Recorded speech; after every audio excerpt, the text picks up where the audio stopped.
Sebab ada ulama-ulama anjing, bahkan bukan anjing, lebih anjing dari anjing.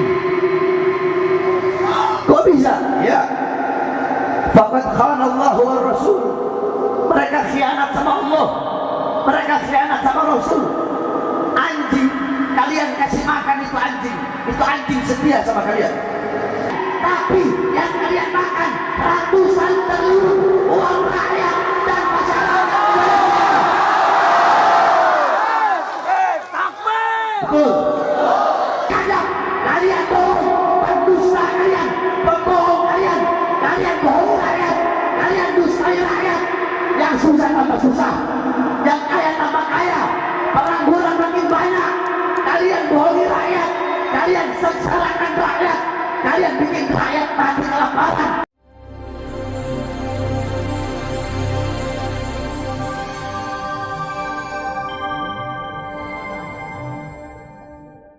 Muhammad, kalian para pencinta Nabi Muhammad, saya minta duduknya untuk ditertibkan. Jangan sampai tempat perempuan laki-laki ikut atau tempat laki-laki perempuan ikut di sana. Harus dibedakan, jangan mukhalif, ya. Yang mau berdiri harus berdiri semua, jangan sampai menghalangi yang belakang. Kalau bisa duduk semuanya, ya. Duduk, tapi jangan berdekatan dengan laki-laki atau perempuan, ya. Siap? Siap untuk mendengarkan, siap? Sallu ala Nabi Muhammad. Diam.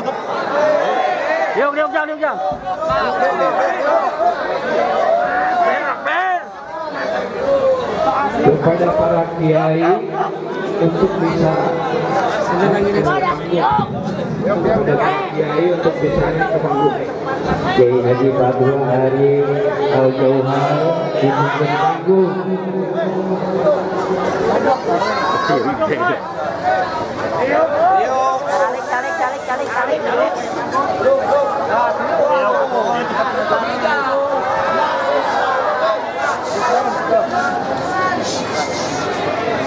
Calik.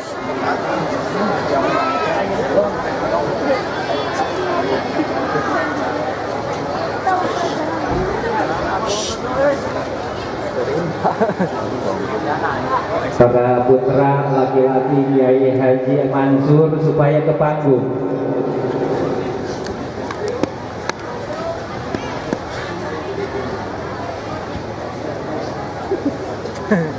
Padat deh.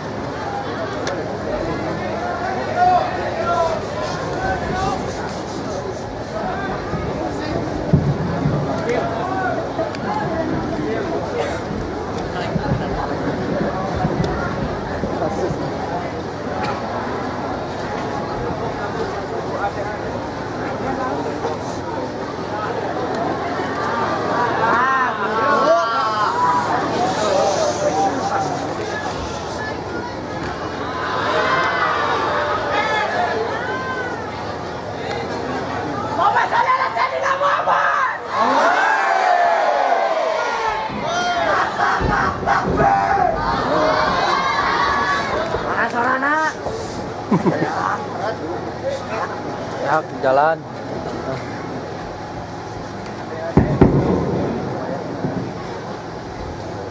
Kepada seluruh hadirin hadirat saya mohon maaf terlambat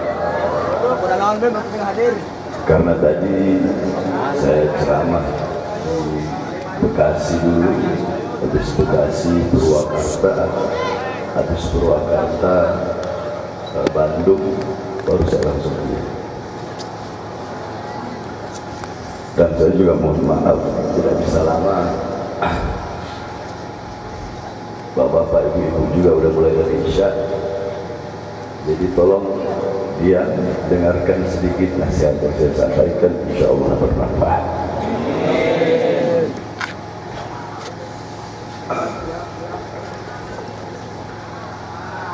Assalamualaikum warahmatullahi wabarakatuh.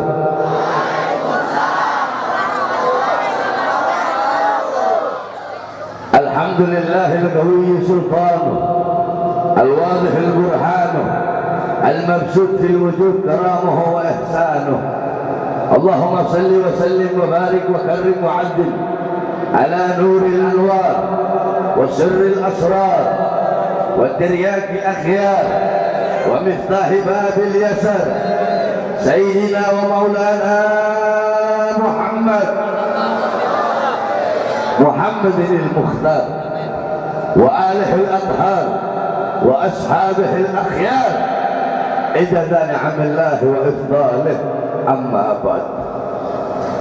Yang saya cintai, yang saya muliakan, segenap para alim ulama, para habaib, para kiai, para asatid, para tokoh masyarakat, para sesepuh, para ajengan, para aparat pemerintah, wabil khusus mudir ma'had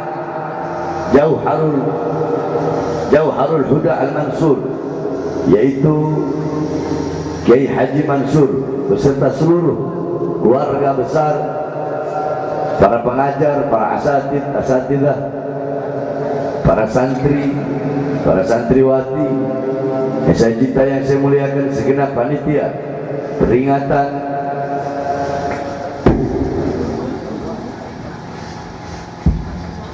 peringatan walimatul khitan Muhammad Zamzam Anakda Muhammad Zamzam Musyafa, beserta yang saya cintai, yang saya muliakan, hadirin hadirat, bapak-bapak, ibu-ibu, khususnya para pemuda-pemudi umat baginda Nabi besar Muhammad yang selalu dimuliakan oleh Allah Subhanahu wa taala. Saudara-saudara sekalian yang dimuliakan oleh Allah, pada pagi hari yang mulia ini,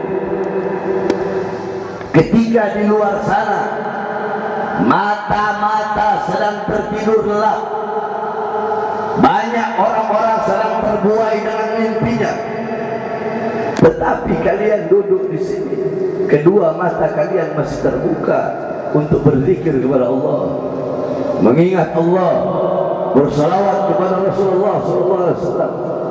Kedua mata kalian yang masih terjaga sampai saat ini jam 2 pagi untuk berzikir, untuk bersalawat, untuk duduk di majelis ilmu, demi Allah akan menjadi kedua mata yang kelak di akhirat akan dihalalkan oleh Allah memandang wajah indah baginda Nabi besar Muhammad.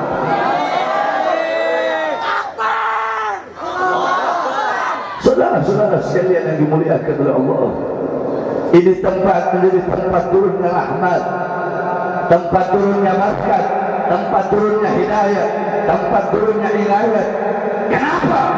Karena kita duduk di sini bersalawat kepada Nabi, memuliakan Nabi, mengagungkan Nabi, memuji Nabi Muhammad. Saudara-saudara, jangan kalian pikir kalian duduk di sini memuliakan Nabi, Nabi butuh kalian memuliakannya. Tidak. Nabi Muhammad tidak butuh engkau memuliakannya. Nabi Muhammad tidak butuh engkau mengagungkannya. Nabi Muhammad tidak butuh engkau memujinya. Nabi Muhammad tidak butuh engkau bersalawat kepadanya. Tapi engkau yang butuh memuliakan Nabi Muhammad. Engkau yang butuh mengagungkan Nabi Muhammad. Engkau yang butuh memuji Nabi Muhammad. Engkau yang butuh bersalawat kepada Nabi Muhammad. Ma madahtu Muhammadan bi qasidati walakin madaha qasidati bi Muhammadin. Aku tidak memuji Nabi dengan syairku, tetapi syairku yang menjadi terpuji karena telah memuji Nabi Muhammad. Aku tidak memuliakan Nabi dengan syairku, tapi syairku yang menjadi mulia karena telah memuliakan Nabi Muhammad. Kita duduk di sini pada malam hari ini menjadi mulia karena baginda Nabi besar Muhammad.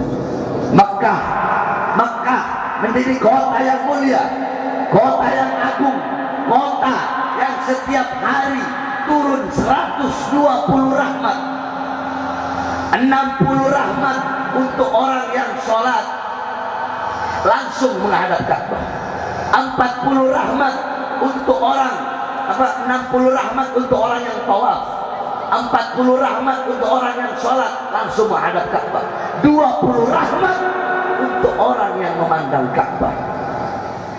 Jangankan 120 rahmat, satu rahmat Allah saja bisa menghapus seluruh dosa makhluk. Makkah menjadi kota yang mulia, kota yang agung. Kenapa? Karena Makkah adalah kota tempat dilahirkannya baginda Nabi besar Muhammad. Jadi segala sesuatu yang berkaitan dengan Nabi, segala sesuatu yang berhubungan dengan Nabi, maka sesuatu itu akan menjadi mulia. Wulida sallallahu alaihi wasallam yawm al-'ishrin 19 min syahr Rabiul Awwal.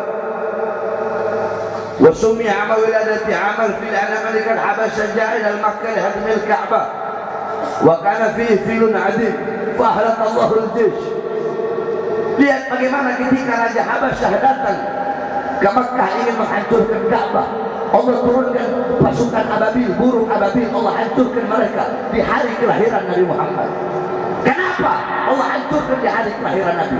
Apakah sebelum Nabi lahir? Apakah sebelum Raja Habasyah berangkat nggak bisa Allah hancurkan? Bisa. Tapi kenapa Allah hancurkan di hari kelahiran Nabi? Takriman wa tasyrifan wa ta'ziman. Itu semua untuk memuliakan hari kelahiran Nabi Muhammad.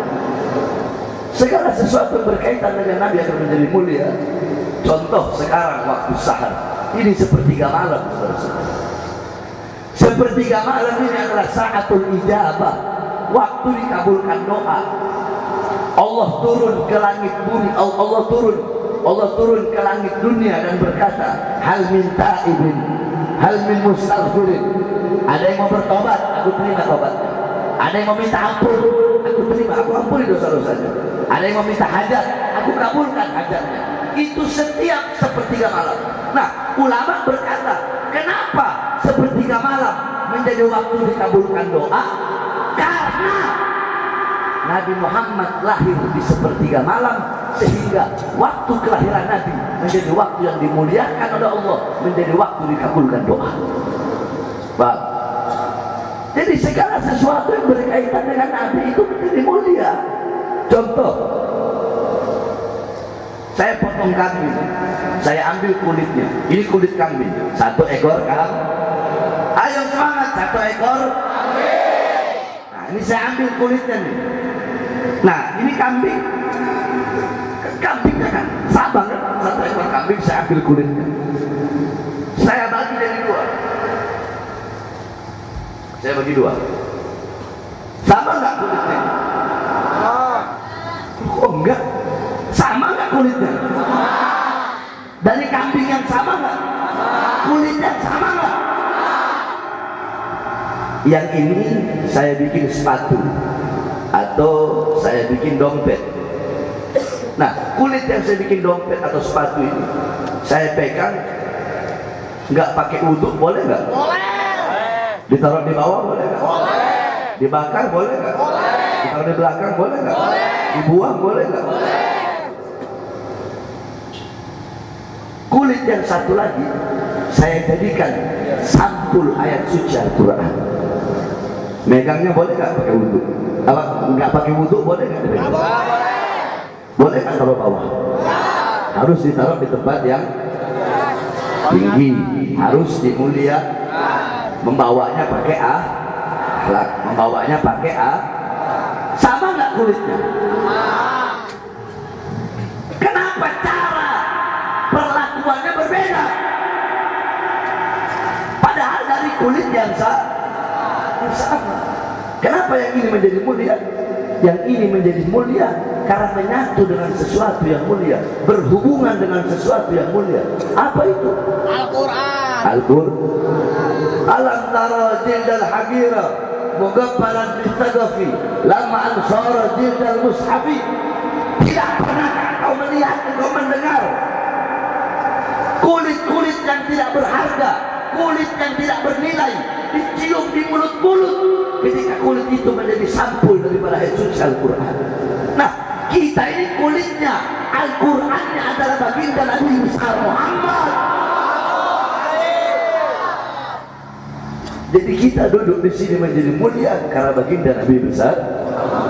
Itu yang pertama. Paham? Paham? Kayaknya udah lemas ya. Saya yang ceramah dari tadi, berangkat dari tadi sore ceramah keliling-keliling, saya masih semangat. Ini kalian terus nggak semangat begini. Saya tanya, paham nggak? Paham nggak? Jadi kita ngaji. Anggap aja lagi ngaji, lagi nggak ceramah. Yang kedua, saudara-saudara, kita duduk di sini dalam rangka walimatul khitan. Kita diundang oleh sahibul hajat, diundang oleh sahibul bait. Untuk apa? Untuk mendoakan anak yang dikhitan agar menjadi anak yang soleh. Khitan itu, saudara-saudara, dalam hadis dijelaskan, ikhtatana Ibrahim fahuwa ibnu 80 sanatan fakhtatana bil qulub. Ayo semua ikuti saya. Bismillahirrahmanirrahim. Kurang keras, kurang semangat. Bismillahirrahmanirrahim. Ikhtatana Ibrahim fahuwa ibnu 80 sanatan fakhtatana bil qulub.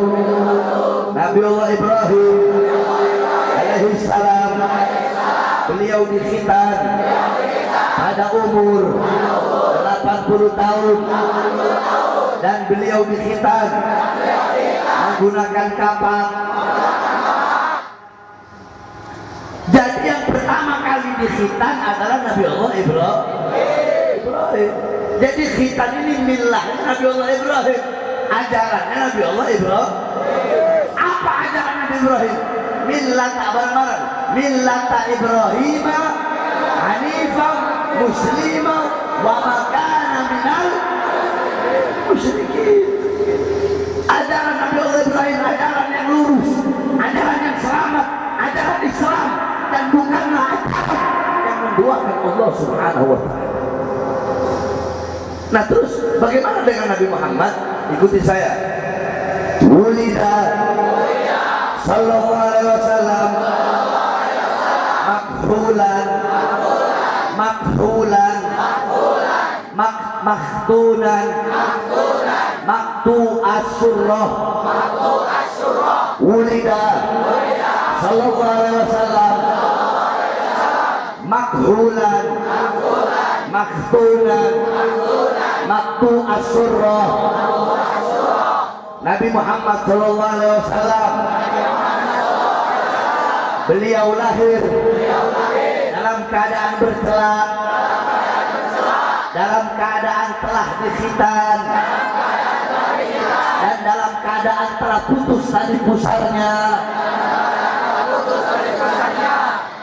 Jadi dari Muhammad lahir beliau sudah dikhitan. Beda dengan nabi-nabi dan rasul yang lain. Tapi isyarat khitan telah ada dari zaman Nabi Adam alaihissalam. Coba perhatikan, ini yang saya sampaikan semuanya ini. Isyarat khitan telah ada di zaman Nabi Allah Adam. Nabi Allah Adam alaihissalam Allah turunkan di India. Dari surga Allah turunkan ke bumi, tepatnya di India, di bawah kaki gunung Himalaya. Siti Hawa di Jeddah, Iblis di Basra.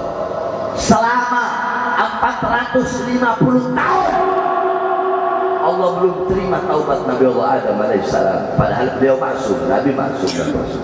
Nabi Rasul itu maksum.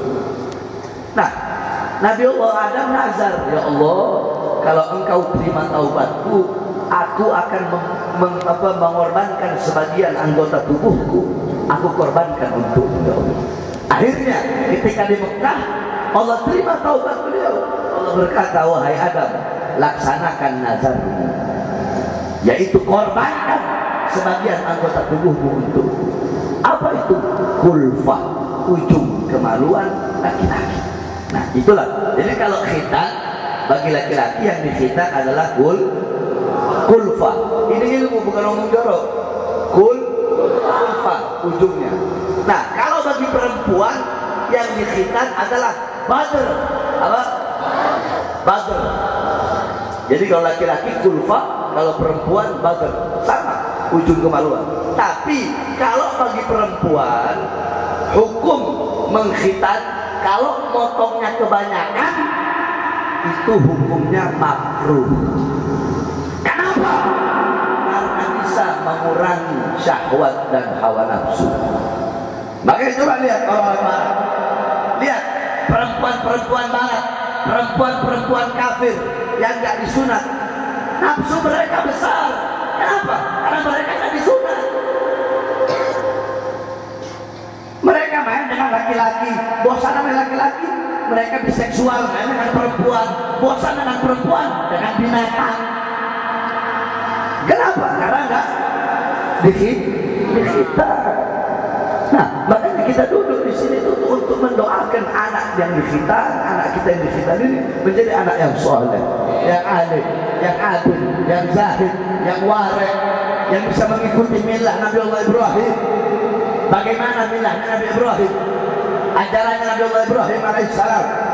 Nabi Allah Ibrahim alaihissalam menjadi kekasih Allah karena 3 perkara. Yang pertama, Nabi Ibrahim lebih memilih perintah Allah daripada perintah selain Allah. Ketika Allah perintahkan, wahai Ibrahim, sembelihlah Ismail untukku.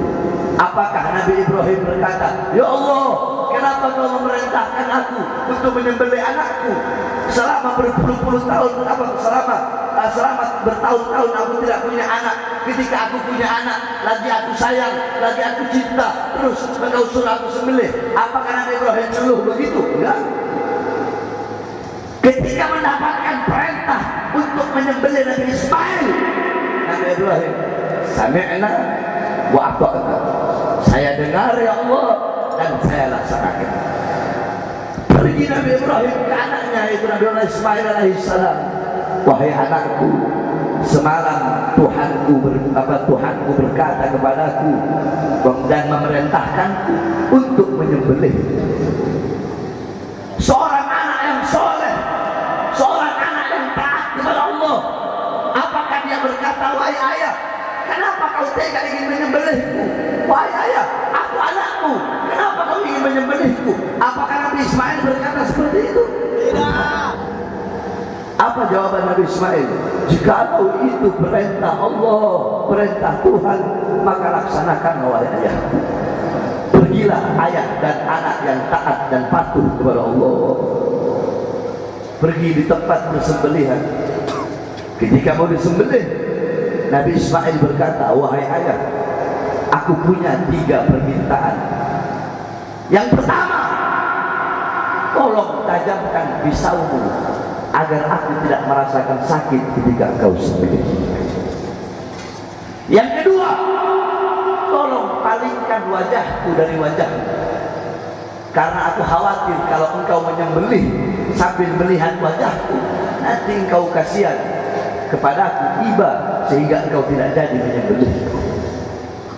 Yang ketiga, tolong lepas pakaianku agar tidak ada darah yang muncrat, yang jatuh ke pakaianku, sehingga nanti ketika ibu melihat darahku, ibu akan merasa sedih. Coba kalian lihat bagaimana seorang anak dan ayah yang taat patuh tunduk kepada Allah Subhanahu wa taala. Pelajaran daripada kita yang merupakan ajaran Nabi Allah Ibrahim adalah kalian sebagai orang tua untuk mendidik anak-anak kalian dengan pendidikan baginda Nabi besar Muhammad.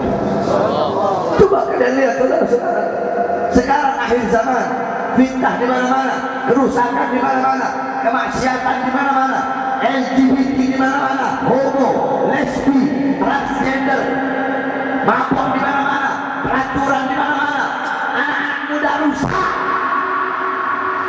Coba kalian lihat, bentar lagi ini malam tahun baru. Malam tahun baru sebentar lagi. Habis malam tahun baru ada hari Valentine.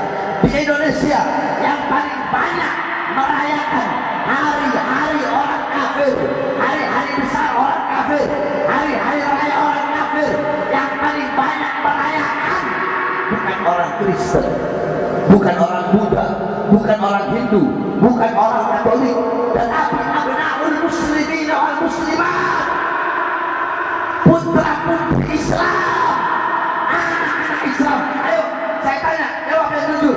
Di luar sana, di Indonesia, yang paling banyak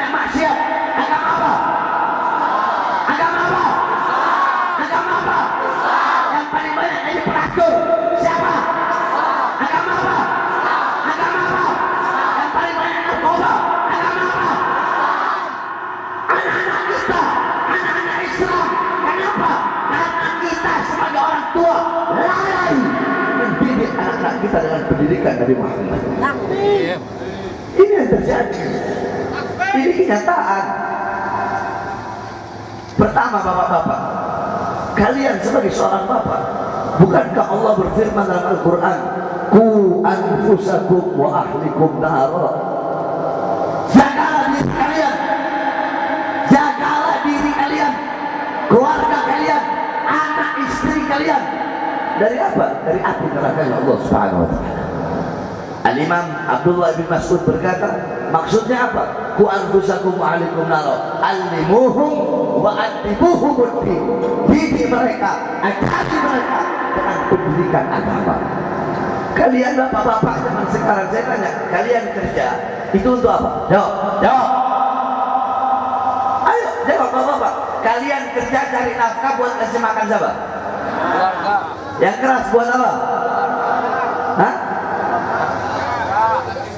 Buat kasih makan anak istri, kasih makan jasmaninya kan? Ya, sama dengan. Kalau kewajiban kalian hanya memberi makan jasmani anak istri saja, apa bedanya kalian dengan binatang? Kalian belum bangun, binatang udah bangun duluan cari makan buat anak-anaknya. Betul?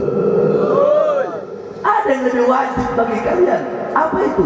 Memberi makan jiwa dan hati anak-anak kalian. Apa makanan jiwa? Apa makanan hati? Ilmu. Hati 3 hari gak kena ilmu, mati. Maka tanyakan kepada diri kalian, berapa lama kalian menjadi sebab hati anak dan istri kalian mati? Jangan heran istri kalian durhaka kepada kalian.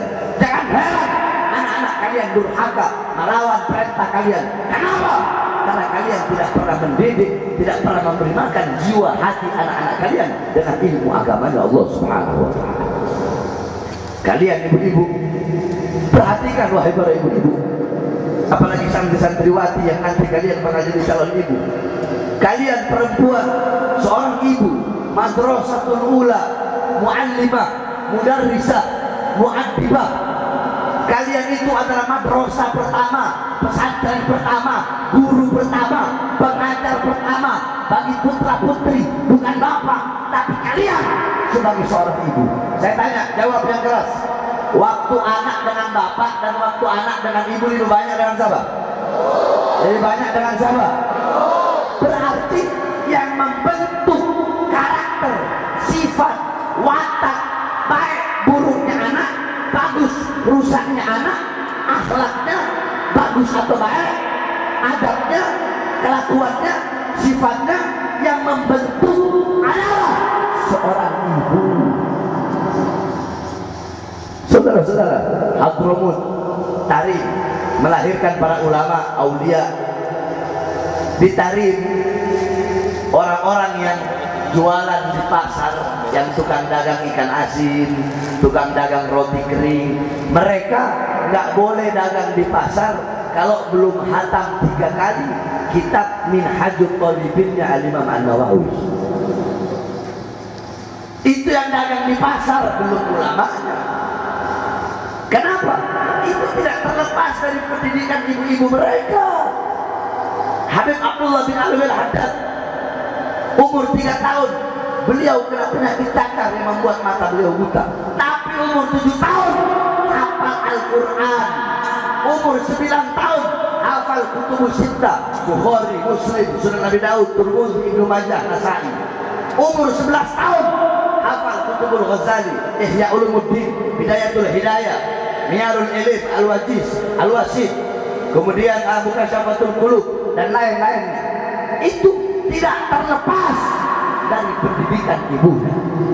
Al-Habib Ali bin Muhammad Al-Habsyi umur 10 tahun mendapatkan magam kewalian yang paling tinggi di atas wali kutub. Apa itu? Ra'an Nabi yaqdatan, berjumpa dengan Nabi dalam keadaan sadar, dalam keadaan terjaga. Itu kedudukan yang paling tinggi. Beliau dapatkan di umur 10 tahun. Kenapa? Karena ibunya bilang Ali, kalau Ali nggak berjumpa dengan Rasulullah secara langsung, bukan lewat mimpi, ibu nggak bakal ridho sama Ali. Sehingga bagaimana caranya Habib Ali terus merindukan Rasul, berselawat kepada Rasul sampai berjumpa langsung dengan Rasulullah Sallallahu Alaihi Wasallam. Ada seorang wanita, kalau ente orang masih melihat ke jalan semua, ya, anak tutup, anak pulang. Kalau masih mau lihat ke jalan semua, lihat ke sini, bukan lihat ke jalan. Ditari ada seorang wanita yang bernama Syekhah Al-Amudi. Perhatikan ini cerita. Syekhah Al-Amudi, karena ini kan acara khitan, makanya saya bahas ini biar kalian paham, bisa jadi anak-anak kalian. Sebab tujuan diadakannya kita duduk di sini untuk mendoakan ini anak dan jadi anak soleh. Masa acara khitan saya mau bahas jihad, kan nggak mungkin. Iya kan? Makanya perhatikan. Syekhah Al-Amudi, beliau mensyarahkan kitab Minhaj Al-Imam An-Nawawi. Di akhir kitab beliau beri taklik, memberikan komentar. Tolong dikasih maaf kalau ada kata-kata yang salah di dalam mensyarahkan ini kitab. Karena aku mensyarahkan ini kitab dalam keadaan menyusui anak-anakku. Coba kalian bayangkan, perempuan di Hadramut nyusuin anak sambil nyarahin kitab. Ibu-ibu kalian zaman sekarang nyusuin anak sambil tiktokan. Makanya anak kalian besar jadi joget tiktok semua. Anak-anak kalian sibuk pegang handphone, kalian biarkan. Saya tanya ibu, anak-anak ibu-ibu yang kecil, yang sedang, yang dewasa, lebih banyak pegang Quran atau pegang handphone? Jawab. Lebih banyak pegang apa? Kalian sebagai orang tua lalai mendidik anak-anak kalian. Ingat, kalian akan dimintai pertanggungjawaban oleh Allah kelak di akhirat. Oke lah, kalian orang tua ahli ibadah, kalian soleh soleha, abid abidah, alim alimah, muallim muallimah, orang tuanya soleh. Nanti di akhirat ketika kalian akan dimasukkan surga, datang anak kalian. Anak kalian bermasukkan neraka. Anak kalian berkata, ya Allah, kenapa kau masukkan aku ke neraka sendiri? Aku jadi begini karena bapak ibuku tidak pernah mendidikku agama. Aku mabuk, dibiarkan. Aku melacur, dibiarkan. Orang tuaku tidak pernah mendidikku, tidak pernah menegurku, tidak pernah mengajarkanku Al-Quran. Aku buta Quran, buta Islam, buta syariat, nggak kenal Nabi Muhammad, nggak kenal sunnah, karena orang tuaku. Akhirnya apa? Yang tadinya orang tuanya memasukkan surga, orang tua dan anak semuanya masuk ke dalam neraka Allah Subhanahu wa Ta'ala. Ibu-ibu, kalian tahu di mana letak lemari kalian, di mana letak kompor, dapur, kasur, kalian tahu semua di mana letaknya. Tapi kalian tidak tahu di mana letak anak-anak perempuan kalian ketika malam. Saya tanya ibu-ibu, jawab. Emas, intan, permata, berlian, apakah akan kalian taruh di luar rumah? Jawab. Tidak. Ditaruh di mana? Di mana? Di lemari. Dikunci apa terapa? Kenapa emang taruh di luar rumah? Hilang. Takut hilang. Dicuri orang, dirampas orang, dirampok orang. Emas, intan, perhiasan, uang, berlian, kalian kunci rapat-rapat agar tidak dilihat orang. Tapi kenapa anak-anak perempuan kalian umbar seperti binatang? Saya tanya, apa yang saya sampaikan terjadi nggak? Jawab, terjadi nggak? Terjadi nggak? Di zaman sekarang ini. Makanya saudara-saudara sekalian, didik. Sekali lagi saya sampaikan, saya wasiatkan malam hari ini, didik betul-betul. Ini zaman akhir, zaman fitnah, di mana-mana kerusakan. Didik anak-anak kalian dengan pendidikan Nabi Muhammad. Jangan jauh dari ulama, jangan jauh dari orang-orang soleh, jangan jauh dari majelis taklim. didik anak-anak kalian dari kecil dengan pendidikan Nabi Muhammad agar kelak di akhirat anak-anak kalian bisa menjadi celengan tabungan yang membawa kalian masuk ke dalam surga Allah Subhanahu wa taala. Paham? Saya tanya paham? Yang kedua, paham? Masalah khitan paham ya? Paham? Terakhir, ini musim pilpres, saudara-saudara, betul? Betul? Saya tanya, kalau udah nggak semangat saya pulang. Masih semangat apa enggak?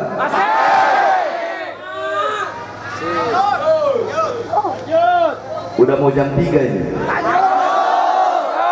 Udah mau jam 3. Lanjut. Ini musim pilpres, betul? Betul. Ayo, mau ngaji nggak? Mau ngaji nggak? Ikuti saya. Bismillahirrahmanirrahim. Qala Nabiullah Adam alaihi salam.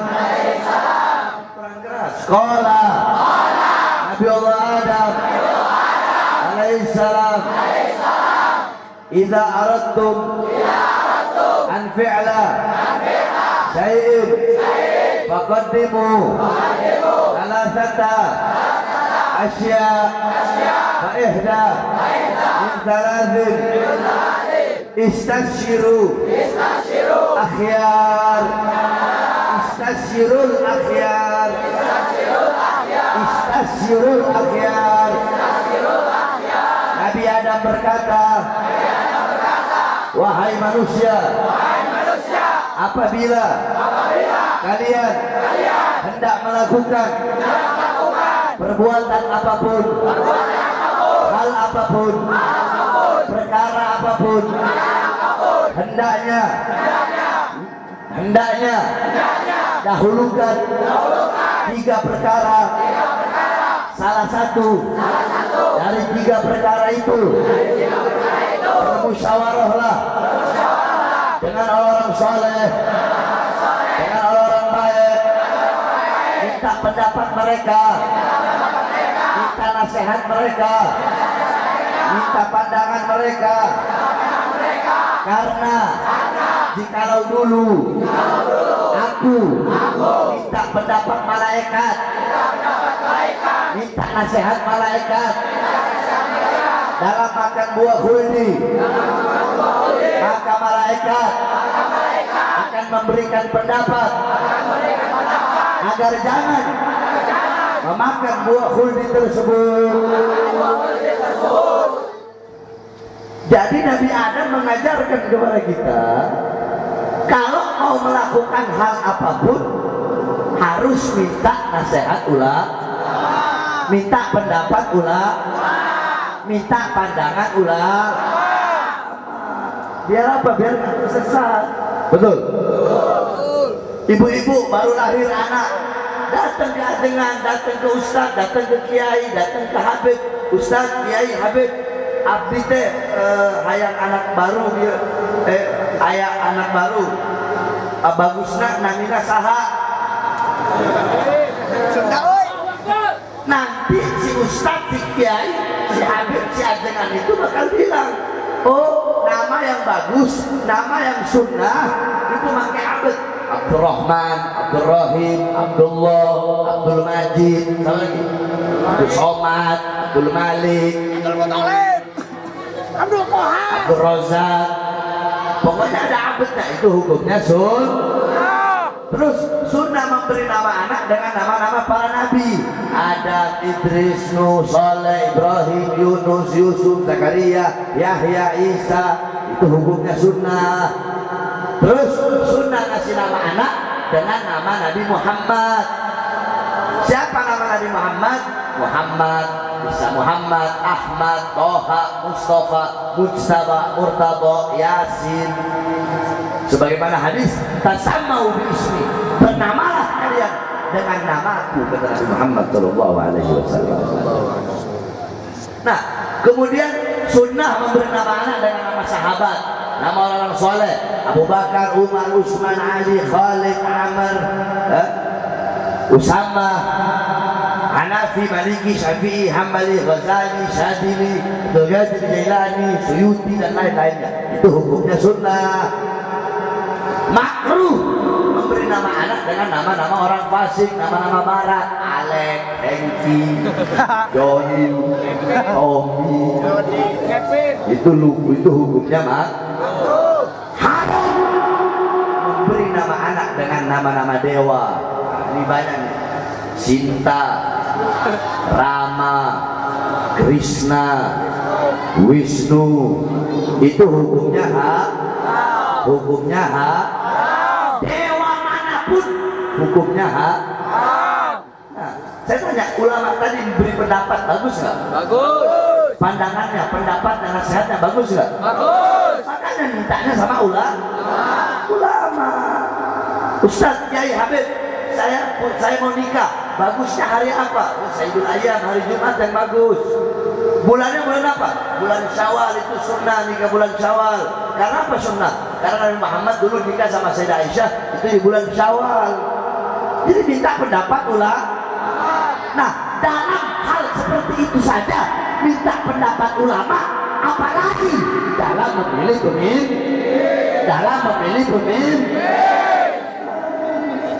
Jadi harus minta nasihat ulama, harus minta pendapat para ulama. Nah, kemarin kan kita habis istimewa ulama. Udah dengar kan? Kemarin kita habis istimewa ulama. Habis istimewa ulama. Di dalam istimewa ulama itu ada ahlul halli wal adli namanya. Aduh, saya kalau mau jelasin panjang. Ahlul halli wal adli itu intinya Dusyauka wa satwa alladhi iltafan nas hawlahum fil bilad minal ulama wa ru'asa wa wujuhun nas. Nah, intinya mereka yang bisa nanti bakal memilih. Jadi mereka ini orang-orang alim, tokoh-tokoh besar, orang yang berpengaruh. Nah, seumpama ada mereka yang bakal ini nanti, seumpama ada 2 pilihan yang baik, 3 pilihan yang baik, 4 pilihan yang baik, 2-duanya baik, 3-3-nya baik, 4-4-nya baik. Kan nggak mungkin kita pilih 2-duanya. Betul? Nggak mungkin pilih 3-3-nya. Nggak mungkin pilih 4-4-nya. Nah, para ahlul halli wal adli di antara 2 yang baik, 3 baik, 4 yang baik, pasti mereka akan menyuruh umat untuk memilih yang paling baik. Nah, terus kalau 2-duanya bangsat gimana? Capres ya. 2-duanya bangsat, 3-3-nya bangsat, 4-4-nya bangsat, pilih jangan? Pilih jangan? Salah. Makanya ngaji tetap harus milih. Kalau kalian nggak milih, nanti bisa jadi yang bakal jadi pemimpinnya adalah yang paling banyak kebangsatan dan keburukannya. Jadi kalau 2-duanya buruk, 3-3-nya buruk, 4-4-nya buruk, para ahlul halli wal adli mereka akan memilih yang paling ringan keburukannya. Paham? Paham nggak? Nah, makanya saya tanya semua masyarakat Ciamis, jawab yang keras. Nanti tahun 2024 siap ikut komando ulama? Siap ikut komando ulama? Kurang keras. Ayo, ulangi lagi. Masyarakat Panjalu, di daerah mana?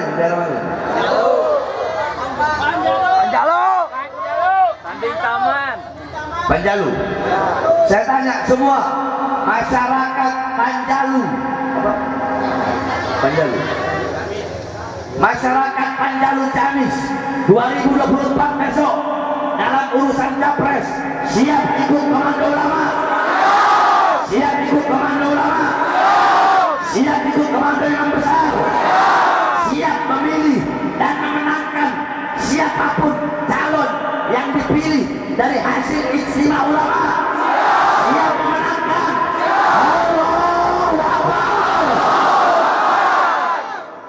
Udah tahu kan siapa calonnya? Udah tahu kan?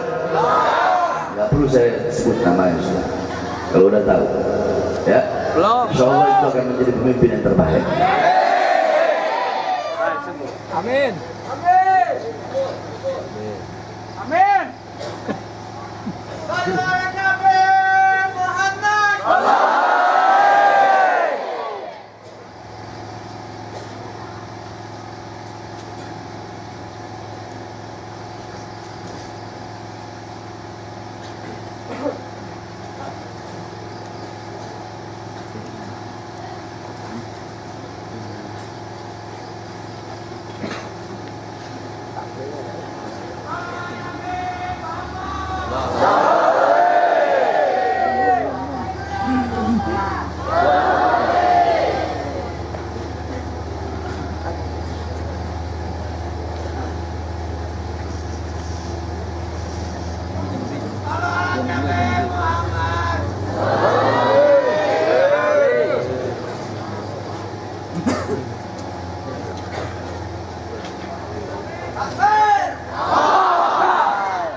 Paham?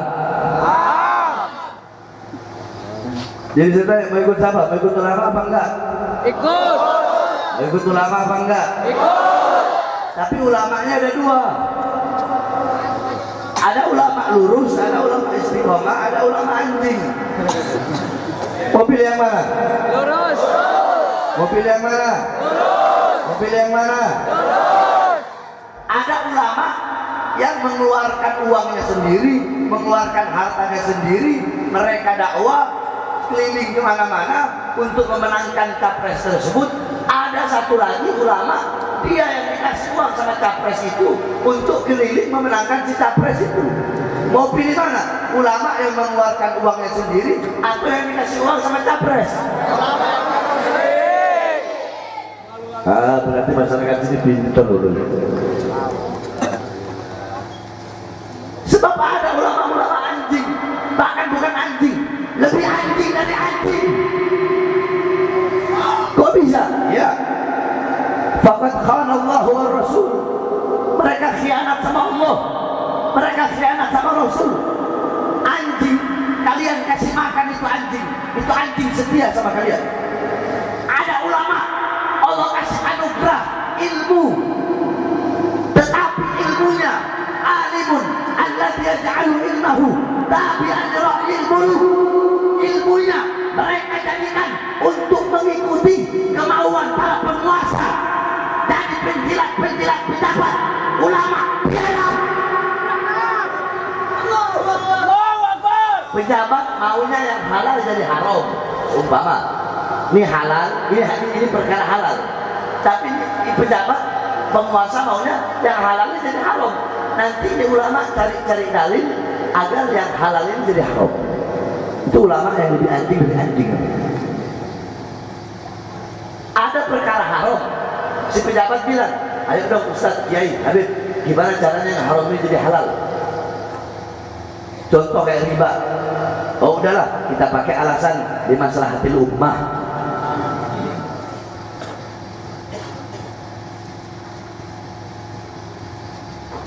Banyak yang seperti ini, saudara. Nah ini lebih bukan anjing, lebih anjing dari anjing. Makanya ikuti ulama yang lurus, ikuti ulama istiqomah. Saya tanya sekali lagi, ayo semua jawab yang keras. Nanti masyarakat Penjaluk Ciamis tahun 2024 besok siap ikut komando ulama, siap ikut komando ulama, siap ikut komando imam besar. 2024 besok dalam urusan capres siap ikut komando imam besar, siap memenangkan capres yang dikeluarkan dari hasil ijtima ulama, siap memenangkan walaupun harus berdarah-darah. Siap, siap.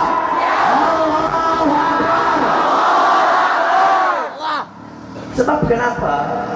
musim pemilu ini, musim pemilu nih, capres, calon presiden, calon gubernur, wali kota, atau calon dewan, apapun lah itu. Mereka kalau lagi pencalonan begini, mendadak jadi santri-santriwati terus. Mak Banteng pakai jilbab, Mak Banteng.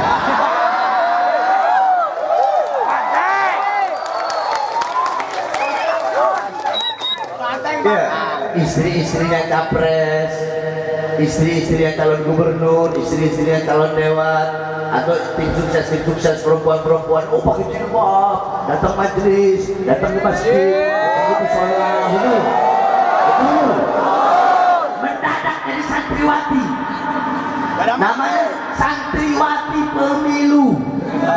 Jadi takwanya, santriwatinya, jilbabnya cuma pas lagi pemilu doang. Begitu juga laki-lakinya pakai peci, pakai sarung, ada yang jadi bintang iklan wudhu, sowan ke ustaz, sowan ke kiai, sowan ke habib, minta doa, minta restu, udah jadi hilang. Betul, betul. Banyak nggak begitu? Banyak nggak? Ngomong, saya berjanji akan berbuat adil kepada rakyat, saya berjanji mensejahterakan rakyat, saya berjanji akan melayani rakyat, saya berjanji akan berbuat adil kepada rakyat, saya berjanji nggak bakal makan gaji saya sebagai presiden, sebagai gubernur, sebagai wali kota. Bangsa, biadab, gaji presiden, gaji gubernur, gaji wali kota cuma berapa puluh juta. Iya memang kalian nggak makan gaji kalian, tapi yang kalian makan ratusan triliun uang rakyat dan masyarakat. Betul. Saya berjanji akan memakmurkan rakyat, mensejahterakan rakyat.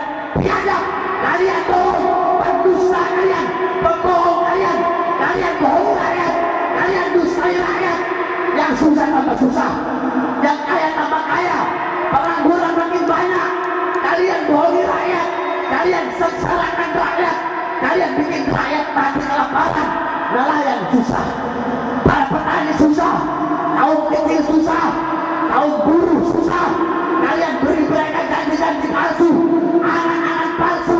Biadab kalian. Yang makmur bukan rakyat, yang makmur investor-investor Cina. Yang sejahtera perusahaan-perusahaan asing. Kami bangsa, rakyat dan pribumi Indonesia, kami menjadi budak di negara kita sendiri, kata Allah. Saya tanya, ketidakadilan seperti ini lawan apa biarkan? Kezaliman lawan apa biarkan? Kesenangan-menangan lawan apa biarkan? Saudara-saudara, saya nggak mau tahu. Saya sudah capek, saya sudah muak, saya udah nggak ada urusan lagi, saya udah nggak ada urusan, saya nggak peduli, saya capek, saya muak melihat ketidakadilan, melihat kesewenang-wenangan para pejabat dan aparat kepada rakyat dan masyarakat. Saya tidak peduli, saya mau dipenjara lagi kek, mau dibunuh kek, mau dirasut kek, mau ditembak kek, saya tidak peduli. Saudara-saudara, untuk bangsa, untuk agama, penjara risiko yang paling kecil. Jangankan di penjara, untuk Islam, untuk umat, untuk bangsa, untuk negara, untuk rakyat, jangankan di penjara. Nyawa saya, jiwa saya, darah saya murah harganya, tumpah untuk bangsa dan rakyat Indonesia. Allahu Akbar. Indonesia merdeka. Merdeka. Merdeka.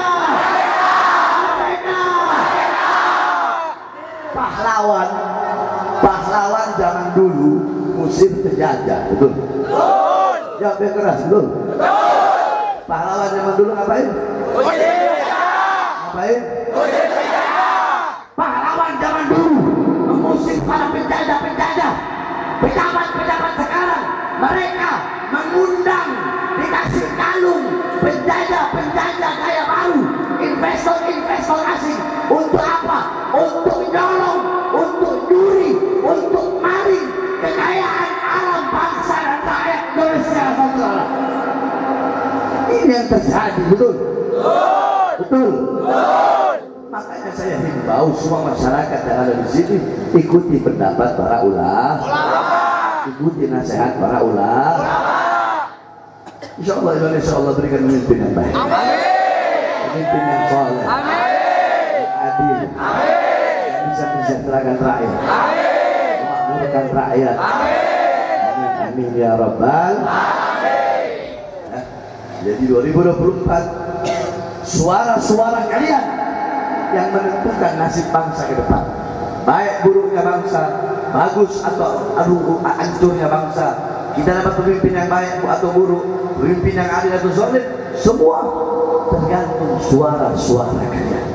Maka jangan sampai salah dalam memilih, ikutilah para ulama. Andaikan ulamanya salah pilih, ternyata kalau udah jadi terus khianat, maka para ulama-ulama itu yang akan menanggung dosanya. Dan saya Bang Muslim tetap akan melawan kesuliman, tetap akan melawan ketidakadilan dari siapapun datangnya. Andaikan kita doakan mudah-mudahan menang. Amin. Capres beliau istimewa ulama menang. Amin. Menang. Amin. Asalkan jangan curang. Menang. Andaikan dia zalim, dia tidak adil, dia memberikan janji palsu kepada rakyat, Pak Harvey Smith orang pertama yang akan melawannya. Kita nggak ada urusan, saya nggak ada urusan pangkat, jabatan, kekuasaan, nggak ada urusan. Saya orang lurus, orang lempeng terus. Paham? Paham? Baik. Terakhir kita doakan Kiai Mansur, mudah-mudahan Allah panjang ke umurnya. Allah sehatkan jasmani dan rohani beliau. Allah permudah urusan dunia akhirat beliau. Allah kuatkan langkah kaki beliau dalam berdakwah di jalan Allah, mengajar santri dan santriwatinya. Amin ya Rabbal. Terakhir sebelum saya tutup, saya lagi bikin pondok pesantren. Pondok pesantren saya salah, nggak ada yayasan, nggak ada sekolah, murni salaf, ahlus sunnah wal jamaah. Semua kitab yang kami pelajari kitab kuning. Ilmu-ilmu yang saya ajarkan di sana, nahwu, shorof, i'rab, i'lal, insya, imla, balaghah, bayan, ma'ani, mantik, arud, syair, lughah, hadis, mustalah hadis, takhrij hadis, tarjih hadis, ilmu tarjih wa ta'bir, tafsir bil ma'thur, tafsir bil ra'yi, tafsir bil dirayah, muhadarah, munadharah, dan lain-lainnya. Banyak pelajaran, ada sekitar 34 pelajaran. Dan pondok pesantrennya gratis, nggak bayar. Kenapa gratis? Karena saya melihat banyak pondok pesantren sekarang masuk sekian puluh juta, sekian juta. Gimana nasib orang-orang miskin, susah, betul? Anaknya nggak bisa masuk pesantren, makanya saya bikin gratis. Cuma kalau masuk itu cuma bayar kitab. Kalau kitab saya juga yang nanggung, terlaluan. Udah makan saya nanggung, ngajar apa pondok-pondok lain, coba kalian lihat kayak gimana. Ini jadi apa namanya? Bukannya mana tuh? Kitab-kitab bayar, jadi masuk itu bayar berapa gitu, 1 juta berapa gitu. Itu untuk kitab-kitabnya mereka, untuk kasurnya dan untuk lemarinya. Itu aja modalnya. Selain itu setiap bulan seikhlasnya, orang tuanya mau ngirim berapa untuk nambah biaya dapur. Apa yang saya makan, itu yang santri saya makan. Kalau saya nggak makan, sama-sama kita nggak makan. Sampai pernah dulu, ini jadi cerita buat kalian semua. Insya Allah Allah terima amal saya. Saya dulu waktu lagi awal-awal bangun pesantren itu pakai bambu, cuma ada nasi, nggak ada lauk. Kita mikir gimana ini? Waktu itu anak-anak baru 40 orang. Sebab saya nggak bisa banyak sana. Ubit, itu ada jantung pisang. Emang bisa itu pisang? Bisa, ya udah. Diambil di jantung pisang, dalam yang paling dalamnya itu, terus dicatat, kita pakai bambu, terus sudah kita taruh, terus ada uang 500 perak atau 1000 beli masako, kasih masako, kita makan itu apa tadi? Jantung pisang itu pakai nasi putih, makan pakai daun pisang baru lagi. Itu kenangan yang nggak akan pernah bisa saya lupakan. Saya bangun pondok saya pakai darah, pakai air mata, karena saya harapkan pesantren saya terima bantuan dari pemerintah. Saya nggak mau. Bukan berarti kalau ada pesantren terima bantuan salah, nggak salah. Justru pemerintah wajib bantu pondok pesantren, betul? Cuma itu ikhtiar, kehati-hatian saya. Saya nggak mau masuk uang pemerintah. Dan banyak ustadz, kiai, habib itu lurah, camat, bupati, wali kota, gubernur sini itu salah, kenapa nggak ditegur? Kita enak aja menegur. Kemarin pondok aing mesti kasih beras 100 karung. Banyak kan itu? Banyak kan? Makanya pada malam hari ini saya harap semua yang hadir, bapak-bapak, ibu-ibu, khususnya kaum ibu-ibu, keluarkan hartanya di jalan Allah Subhanahu Wa Taala. Siap keluarkan harta? Ibu-ibu beli bedak 100.000 ada nggak? Ada ya? 100.000. Bedak itu hancur nggak? Binasa nggak? Tapi kalau ngasih buat pesantren kekal nggak? Abadi nggak? Kalau untuk sesuatu yang hancur aja rela ngeluarin 100.000, masa untuk sesuatu yang abadi yang jadi amal jariah nggak rela ngeluarin? Hah? Berarti nggak punya akal itu namanya. Pak, ayo saya keluarkan harta. Panitia, anak-anak tolong pakai sorban, ya. Cukup 3 sorban cukup. Ya, nyalakan flash HP-nya. Apalnya Mas Rasulullah apal? Apal? Ayo flashnya semua nyalakan. Flash HP nyalakan. Ada hadro nggak? Ada hadro. Main yang cepet ya, yang cepet. Ayo semuanya. Prajurit membela Rasulullah. Kita. Itu lagunya kita mati. Yang lain lagunya. Satukan hati, satukan jiwa. Musuh hidupan dia sampai benar. Untuk menegakkan negara kematian murah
This is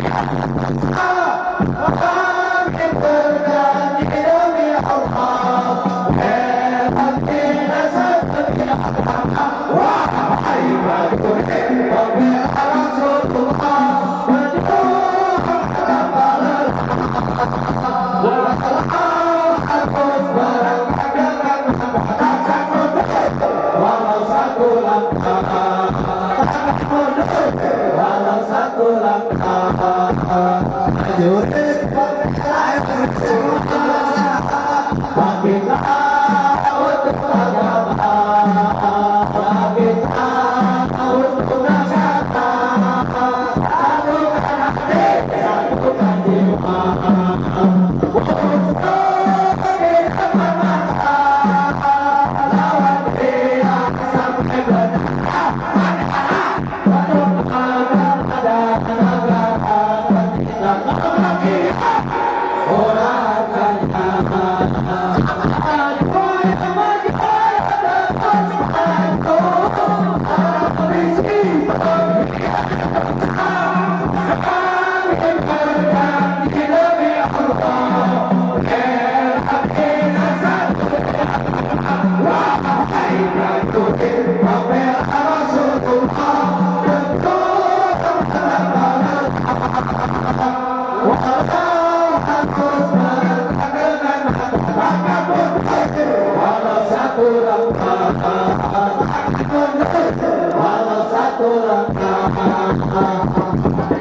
Ikuti saya ya. Nanti tetap flashnya. Wahai masyarakat Panjalu, berjuang. Ya, panjang. Ayo sama-sama. 1, 2, 3. Wahai masyarakat Panjalu. Wahai masyarakat Panjalu. 1, 2, 3. Wahai masyarakat Panjalu.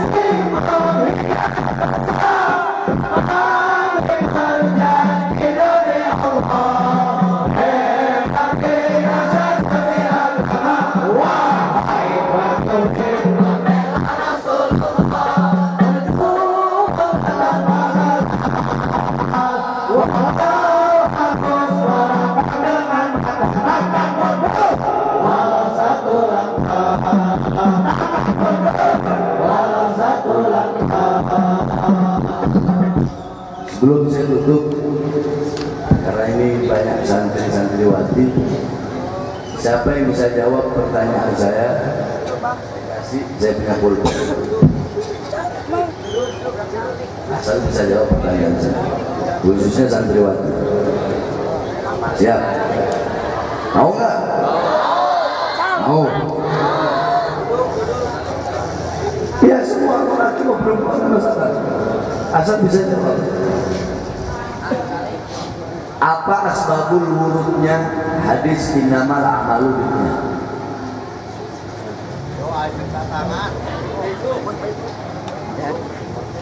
Ayo, bisa jawab. Bagaimana bisa terjadi?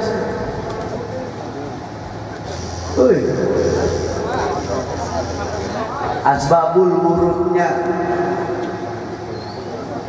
Masa nggak ada yang tahu? Sabar. Ente, ayo. Udah dari sini aja. Sebutin.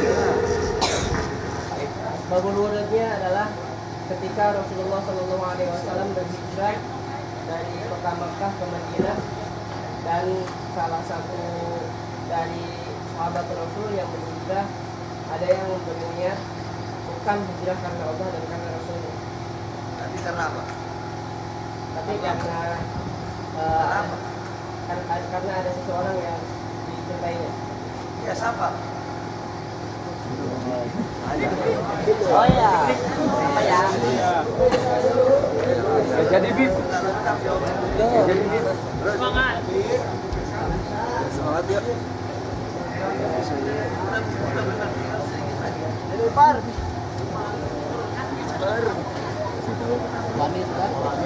Anak ini, ada seorang lelaki yang berhijrah. Dia berhijrah ke Yasrib bukan karena untuk mengikuti perintah Allah dan perintah Rasul, tapi karena untuk menikahi seorang wanita. Siapa nama wanita?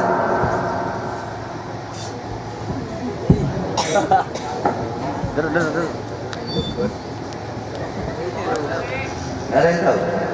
gimana itu orang santri-santri hadis sudah meramal dunia di pondok anak-anak umur 7 tahun sudah hafal itu, sudah tahu asbabul wudhu, sudah tahu syarat. Nama wanitanya Ummu Qais. Makanya laki-laki itu diberi gelar muhajir Ummu Qais. Anda ganti pertanyaan biar lebih gampang. Jelasin, berikan satu contoh Naat Man'ut. Ayo, siapa? Santriwati. Naat Man'ut gampang. Apa ente? Kita dulu yang perempuan dulu. Ayo, Naat Man'ut. Ya itu. Hah? Jangan.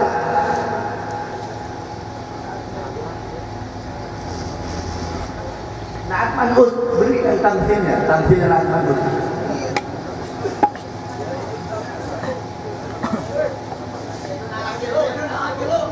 Ja'a Zaidun, Naatnya, Man'utnya.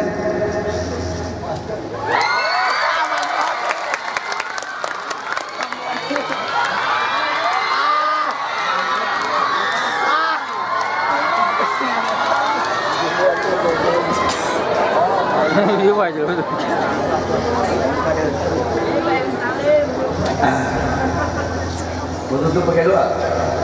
Siapa yang doa? Oke. Hah? Kita doakan sama-sama untuk anak dan kita ya. Al-Fatihah biniyati. Asallahu yaj'al waladana Muhammad Zamzam Musyafabin Muhammad Saiful Huda. Asallahu yaj'alhu waladan salihan aliman abidan zahidan wari'an. Allahumma iftah lahu futuhat al-arsyid wa rahmatullah waj'alhu alim ya'mal bil muta'allim wa bi'ilm al-manfa'ah. اللهم افتح له فتوح الشيء والبركه والعنايه ورحمه فانك خير الفاتحين وانصره وارحمه فانك خير الناصرين والراحمين وصلى الله على محمد وعلى اله وصحبه وسلم والحمد لله رب العالمين. صلاه الله سلام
Wabillahi taufiq